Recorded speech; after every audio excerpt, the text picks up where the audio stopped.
My husband divorced me by text message and emptied our joint account. I'll never forget the day my world came crashing down. It was an ordinary Tuesday morning. The sun was shining, the air smelled like spring, and I had just made myself a cup of coffee. Then my phone buzzed on the table, and without thinking, I picked it up. The text was from my husband, Mark. And it wasn't the kind of message you'd expect from the man you've shared your life with for 8 years. It read, "I'm done. This marriage isn't working for me anymore. I've moved out. Please don't contact me. I'll have my lawyer reach out. My heart stopped. My chest tightened. I read the message again and again, trying to make sense of it. Could it be true? The man I vowed to spend my life with couldn't just leave me like this, could he? Then, like a slap to the face, reality set in. This wasn't a bad dream. This was real life, and my husband had just ended our marriage over a text message. Panic hit as a thought crossed my mind. Our joint bank account. My hand trembled as I opened the banking app. My worst fears were confirmed. The balance was empty. Not a penny left. Not a single dime. Every dollar we'd worked for, every sacrifice we'd made together, gone. The trips we skipped, the things we didn't buy, the years we spent saving for a future we dreamed of, stolen. I froze, unable to think or breathe. How could someone I trusted so completely betray me like this? Sitting there, numb in my office chair, I just stared blankly at the screen.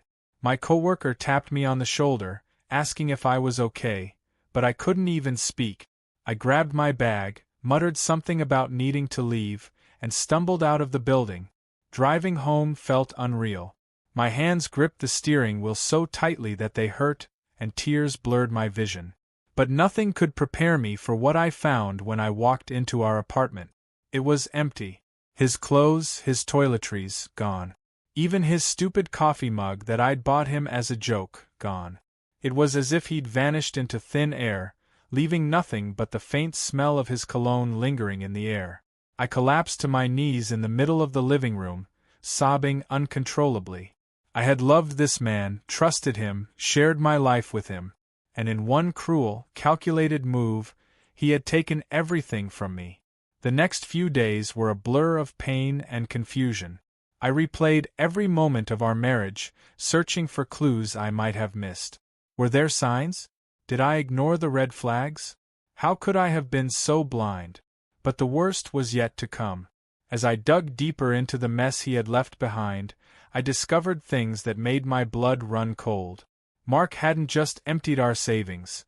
He had been hiding massive debts he had racked up in my name.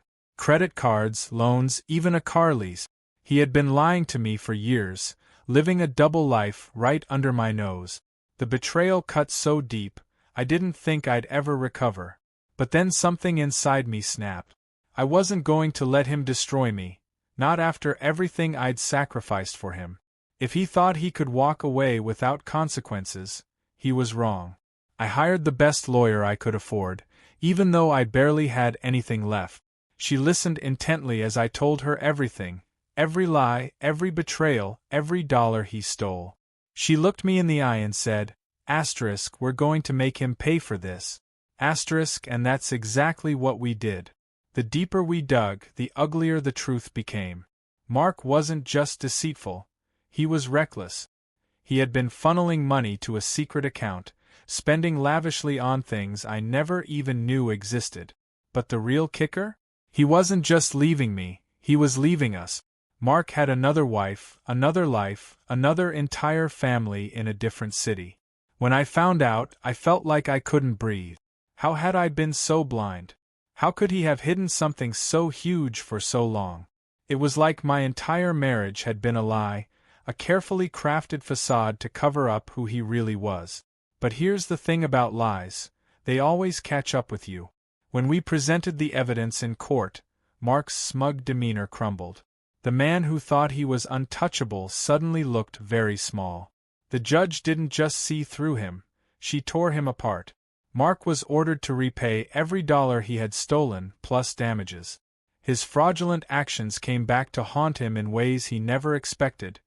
He lost his job, his reputation, and the cushy life he'd built on lies. But the real victory? It wasn't in the courtroom. It was in reclaiming my life. I started over from scratch. I found strength I didn't know I had. I learned to trust myself again, rebuild my confidence, and move forward without the weight of his betrayal holding me back. Today, I can look back on that text message, the one that nearly destroyed me, and see it for what it truly was, a turning point, the end of one chapter and the beginning of a new one. Mark thought he could break me, but all he did was set me free. And if you're listening to this and it feels like your world is falling apart, let me tell you, you're stronger than you think. The storm may feel like it's tearing you apart, but one day, you'll realize it was clearing the path for something better. Because the best revenge isn't about getting even, it's about thriving. It's about living a life so full, so beautiful, that the people who tried to hurt you can't even fathom your strength. And that, my friends, is exactly what I did.